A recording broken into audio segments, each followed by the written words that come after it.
Hello అండి అందరికీ welcome to Padma Prasad vlogs. ఈరోజు నేను బ్రేక్ఫాస్ట్కి ఎగ్ దోశ వేసానండి. ఎగ్ దోశ కాంబినేషన్ వచ్చేసరికి స్ట్రీట్ స్టైల్ టమాటా చట్నీ కూడా చేశాను. పిల్లలు ఎంజాయ్ చేస్తూ భలే తింటున్నారండి. స్టవ్ ఆన్ చేసుకొని ఒక స్పూన్ ఆయిల్ వేసుకొని 10 ఎండుమిర్చిని తొడలు తీసి చక్కగా దోరగా వేయించుకోవాలి. మాడకుండా చూసుకోవాలండి. మాడితే చట్నీ కలర్ చేంజ్ అయిపోతుంది. చక్కగా వేగిపోయాయి కదా, వీటన్నిటిని కూడా తీసేసుకుందాం మనం. నేను పక్కన టమాటా ముక్కలు కూడా కట్ చేసి పెట్టేసుకున్నానండి. ఇప్పుడు వాటిని కూడా వేసి మగ్గబెట్టేసుకోవాలి. ఒకసారి మొత్తం అంతా కలిపేసేసి మూత పెట్టి ఒక 10 నిమిషాలు మగ్గబెట్టుకోవాలండి.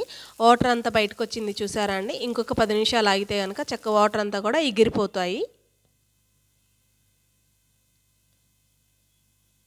అయిపోయిందండి, చక్కగా మొత్తం ఎగిరిపోయింది వాటర్ అంతా కూడా. దీన్ని చల్లారి పెట్టేసుకొని పక్కన మిక్సీ జార్ తీసుకొని వేయించుకుని ఎండుమిర్చి, రుచికి సరిపడా ఉప్పు, ఒక స్పూన్ జీలకర్ర, 5 వెల్లుల్లి రెబ్బలు, అలాగే కొంచెం చింతపండు నానబెట్టుకున్నది వేసి మిక్సీ వేసుకుంటున్నానండి.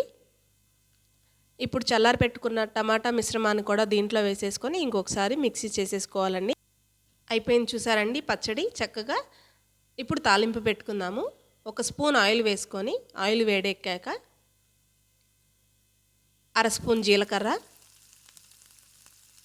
1/2 స్పూన్ ఆవాలు చిట్పట్లు అన్నిచ్చాకండి. ఇప్పుడు దీంట్లో 2 ఎండుమిర్చి చీలికలు కూడా వేసుకుంటున్నాను. ఇది కూడా చిట్పట్లు అన్నిచ్చాక ఒక రెబ్బ కరివేపాకు వేసుకుంటున్నానండి. ఒకసారి తాలింపు అంతా కలుపుకొని ఇప్పుడు దీంట్లో టమాటా పచ్చడి వేసేసుకుందామండి. ఒకసారి తాలింపు అంతా కూడా కలిసేటట్టు కలుపుకొని అంతే అండి, టమాటా పచ్చడి అయిపోయింది. వేడివేడి దోశలోకి భలే ఉంటుందండి చట్నీ. ఇప్పుడు మనం ఎగ్ బ్యాటర్ రెడీ చేసుకుందాము. ఒక స్పూన్ జీలకర్ర, 1/2 స్పూన్ కారం, రుచికి సరిపడా ఉప్పు, చిన్న ఉల్లిపాయ సన్నగా తరిగిన తరుగు, కొత్తిమీర అండి, ఆ 2 కూడా వేసేసుకుంటున్నాను నేను. అలాగే 2 స్పూన్ల వరకు మనం చేసుకున్న టమాటా పచ్చడి కూడా వేసుకొని చక్కగా ఈ మిశ్రమాన్ని అంతా కూడా ఒకసారి మొత్తం అంతా కలిపేసుకోవాలండి. చూసారా, కలిపేసాను నేను. ఇప్పుడు దీంట్లో ఎగ్ కూడా పగలకొట్టి వేసి చక్కగా మొత్తం అంతా కలిసేటట్టు బీట్ చేసుకోవాలండి. స్టవ్ ఆన్ చేసుకొని ప్యాన్ పెట్టుకొని ప్యాన్ హీట్ ఎక్కిందండి. ఇప్పుడు చక్కగా దోసపిండి తీసుకొని పల్చగా స్ప్రెడ్ చేసుకోవాలండి. ఇప్పుడు దీని మీద మన ఎగ్ బ్యాటర్ ఏదైతే ఉందో అది కూడా వేసుకొని దోశ అంతా కూడా స్ప్రెడ్ అయ్యేటట్టు కలుపుకోవాలి. ఇప్పుడు చక్కగా అంచులమ్మట ఆయిల్ కూడా వేసుకోవాలండి. నిదానంగా సిమ్లో చక్కగా కాల్చుకోవాలి. ఒకవైపు కాలిందండి, రెండో వైపు కూడా తిప్పుకొని రెండో వైపు కూడా చక్కగా దోరగా కాల్చుకోవాలి.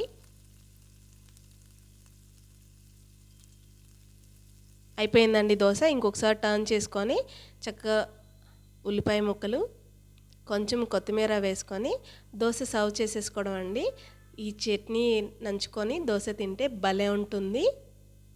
వేసేసుకున్నానండి. దోశ చూసారా ఎంత కలర్ఫుల్గా ఉందో, ఎమ్మీగా.